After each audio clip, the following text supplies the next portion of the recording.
Vous dressez logiquement un récapitulatif et un bilan général de votre politique des transports.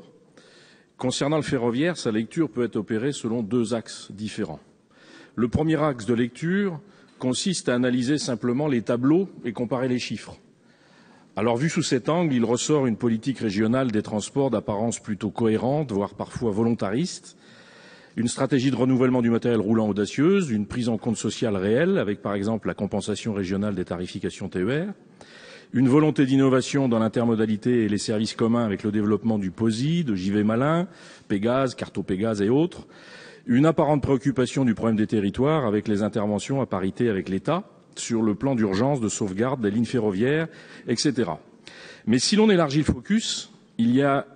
un autre axe de lecture de la politique régionale, éclairé par exemple par la lecture simultanée d'une étude récente de l'INSEE sur les modalités en Centre-Val de Loire et également d'un rapport de la Chambre régionale des comptes sur le même sujet.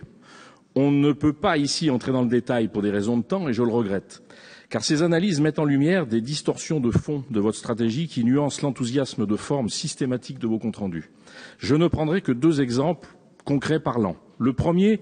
émane du rapport de la Chambre régionale des comptes qui note que la collectivité, c'est-à-dire la région, indique un taux moyen de remplissage des trains entre 2014 et 2017 de l'ordre de 55%, alors que ceux affichés par la SNCF à l'issue de calculs moyens sont de l'ordre de 25%, dit le rapport, taux repris d'ailleurs par l'ARAFER comme taux d'occupation régionale 2016. Ce qui fait dire à la Chambre régionale, je cite, « fruit de nombreux biais statistiques, il existe un fort décalage entre ces pourcentages ». Fin de citation. Ce rapport de la Chambre régionale est par ailleurs sans détour concernant les TER Centre-Val de Loire,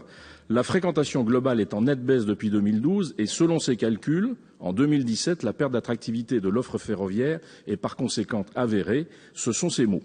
Ceci est à mettre en pendant du budget régional exponentiel en matière de ferroviaire et de la présentation toujours dithyrambique des mesures prises dans ce domaine depuis des années, ainsi que de vos déclarations d'intention sur le fond.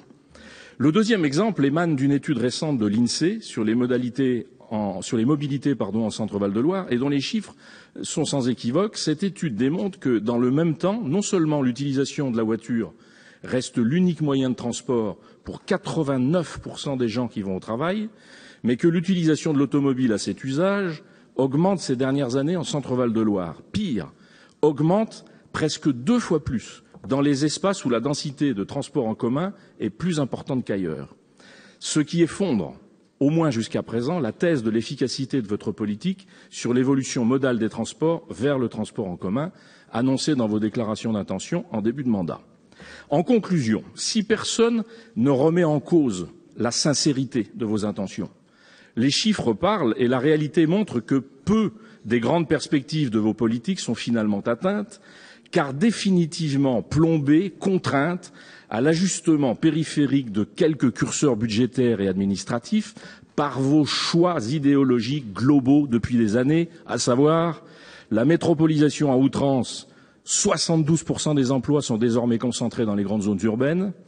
le tout TGV, fruit de votre sacro-sainte décentralisation qui a effondré le capillaire ferroviaire de services publics, également le 4e paquet ferroviaire de l'Union européenne, suicidaire pour le service public, mais que vous soutenez mordicus, et enfin, l'écologie punitive, car l'augmentation de la TICPE a bel et bien pénalisé les usagers, sans les inciter pour autant à modifier leur comportement, malgré ce que vous prétendiez. Je vous remercie.